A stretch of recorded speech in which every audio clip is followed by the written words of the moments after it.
Hey, what's good, YouTube? It's your boy William coming back with another update video for today, Wednesday, September 15th. And as always, guys, I appreciate each and every one of you that tune in to watch my videos, as I am one of the newer channels. I appreciate any of the feedback, any of the likes, and especially any of the subscriptions, as it does help with the growth of the channel. As always, we want to try to produce the best content possible, so that you guys have a good fundamental opinion or idea of what any stocks we discuss on the channel are all about, right? Lately, as everybody knows, or for the last essentially 9 months almost, or a little bit over 9 months at this point, we've been pretty stuck on AMC.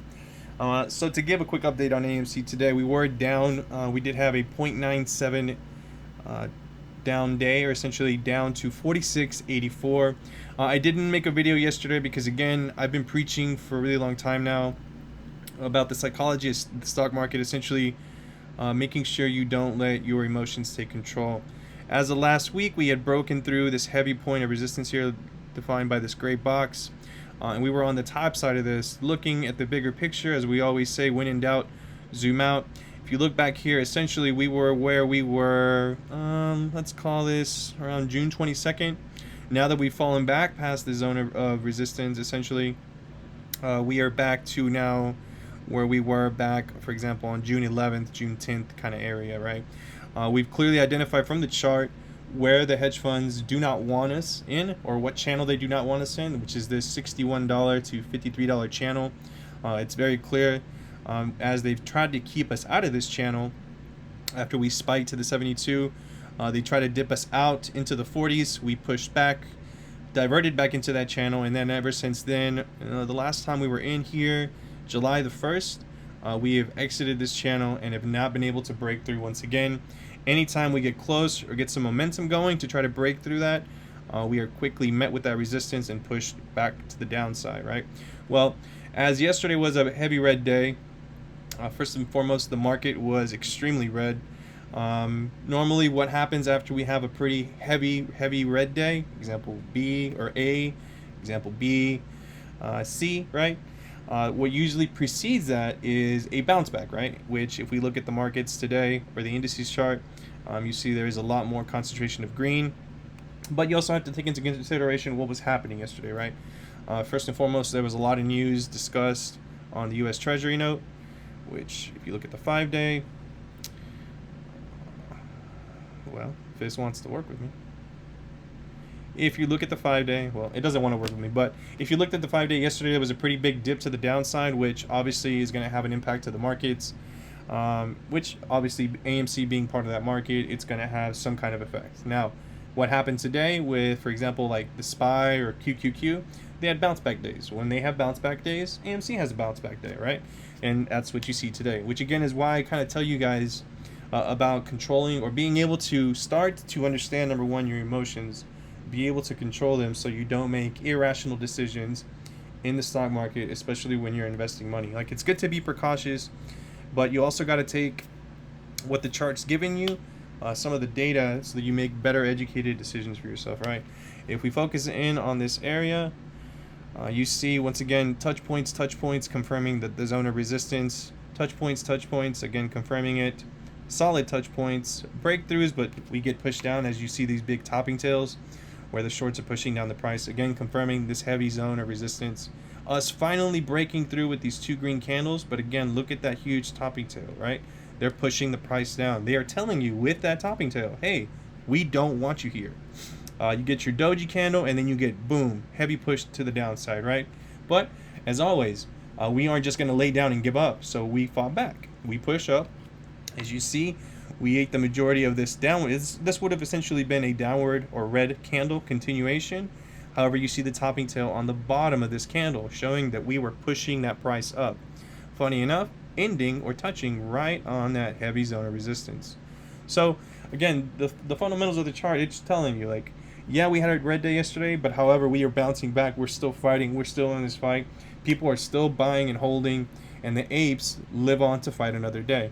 And that's the thesis of this play, right? So once you have those essentially fundamentals down, then you got to look at confirmations, right? So how can we confirm that this is true? Well, I've shown you through multiple sites, through multiple times, where you guys can go and get or essentially filter free data to understand like what is happening, right? You got Stonk O Tracker. Something to pay attention to is these 1.9 million shares that are now available to borrow again. Why? If you looked at this chart or this website on Friday or Monday, there was a very, very minimal amount. But then yesterday, we were trending at essentially 21 or 20% short interest. We saw a spike down today. Specifically, if you watch Ortex or use Ortex, a lot of people post these on Twitter. Shout out to whoever posted this, by the way.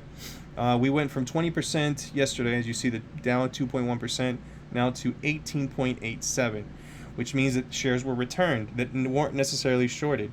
So essentially, someone or some hedge fund borrowed these shares in an attempt to short them, decided not to short them, and then just returned them back to the market, which is why you see this dip in short interest change, right? Other important things to look at when you're looking at this Ortex data that people post is days to cover, which days to cover here is 1.01. So essentially what this means, if shorts were to cover their short position, it would exactly take them 1.01 days to fully cover all those shorts. As Ortex is reporting here, please take into consideration again, these are estimates, these are not accuracies. We have a 2-week lag with short reporting, and again, there are different points of data where they sort or filter this data, so you're never always going to get the full detailed picture. So essentially, by Ortex, it's 96.451 million short shares.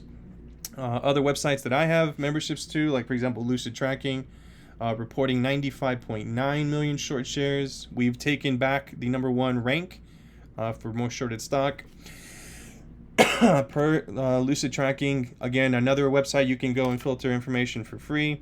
Marketbeat, the last time I showed this on a video, we were trending, I believe, at 3.09 billion short. As you see, we've now increased that from the last time we used this site till now. 1.52 billion essentially, right? That's 1.48 billion or 47 billion, but you get the point.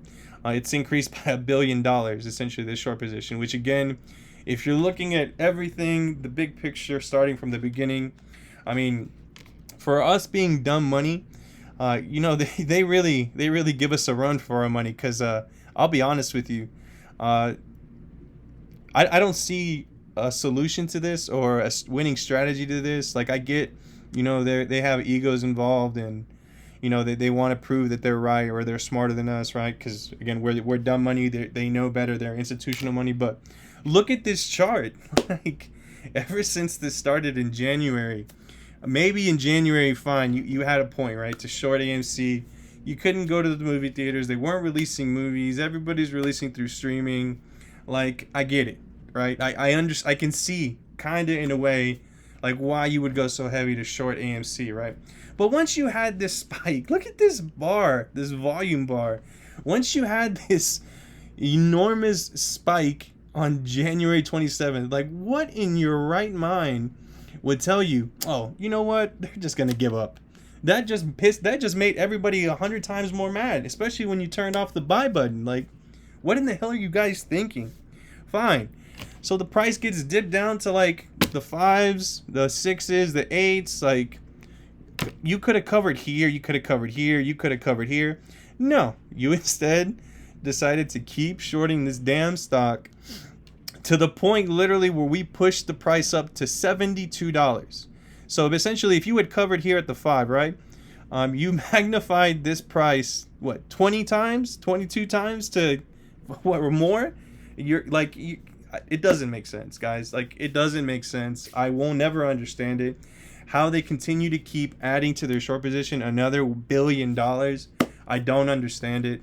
Like, I don't see what they're seeing. Like, maybe I am dumb. You know, who knows? Maybe they have a point of why they call us dumb money. But to be honest, I don't feel myself to be dumb. I feel myself to be pretty educated, to understand and be logical, to see that you have no play in this. There is no winning strategy here. Literally, there's no possible way that every single ape tomorrow is going to wake up and sell out of every position that they own and just say, fuck it, we don't care anymore. Like, it's not going to happen. I don't know. Maybe Kenny's smoking some good stuff. I mean, he does make, what, $68 million a month? And that's not a joke. That's actual fact. That's been reported on MSNBC when he was going through his divorce a couple years back. Look it up. It's fact. Man makes $68 million a year. So it's not like he broke or he doesn't have any money. He runs a damn hedge fund, for Christ's sake. He's managing other rich people's money while still making $68 million a month. Just put that into perspective. Anyway, so this is Marketbeat. Going in real quick to show you guys Unusual Whales, my new favorite tool. I literally love this website. If I could tell anyone or recommend anyone to buy into this website, I would so recommend it. Like, there is so much data that it can give you. It literally changes your whole dynamic of how you trade on the stock market. No joke. But as you see here, price with dark pool volume. As you see, we're still getting high amounts of dark pool.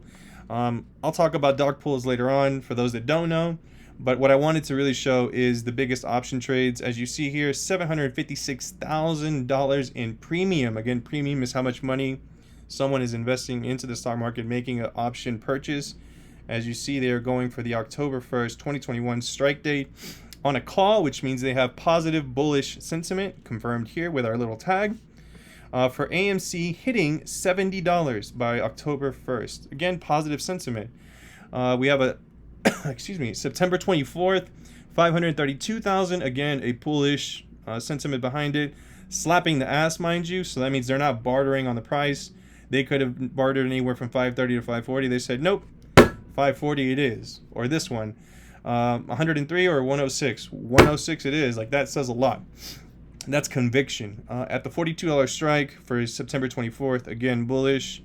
You have 446,000, 354,000, 347. Again, you guys get the point.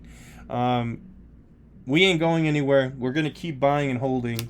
And we're just going to see who runs out of money in the end. Because at this rate, I did the math, I want to say yesterday or day before, over the weekend, I think. And then Roche Capital confirmed it earlier on a video. Shout out to him. Please check out his videos. That man is a genius. So it's costing the hedge fund somewhere around $500,000 a day. So $500,000 a day by 5 trading days. That's 2.5 million. That's a really rough estimate. He gave more accurate representation in his video. But essentially, think of it, $2.5 million every single week. This is a 1 week chart. 2.5, 2.5, 2.5, 2.5. So every 2 weeks is 5 million. So just do the math. Every single week, it's costing them $2.5 million estimated to hold this short position. At the end of the day, we may be dumb money, but they're the ones that are going to run out of money. And when this spikes to the moon, all the dumb money is going to have all the money at the end. So again, I'll leave it at that, guys, for the video. Continue to buy and hold this stock as we all do. Again, that's not financial advice. That's just the fact of the community and what we share through Reddit, Twitter, and any other social media platform. As always, I appreciate anyone who stuck to the end of the video to watch it. Please like and subscribe to the channel as it does help. And I will catch you guys in the next one.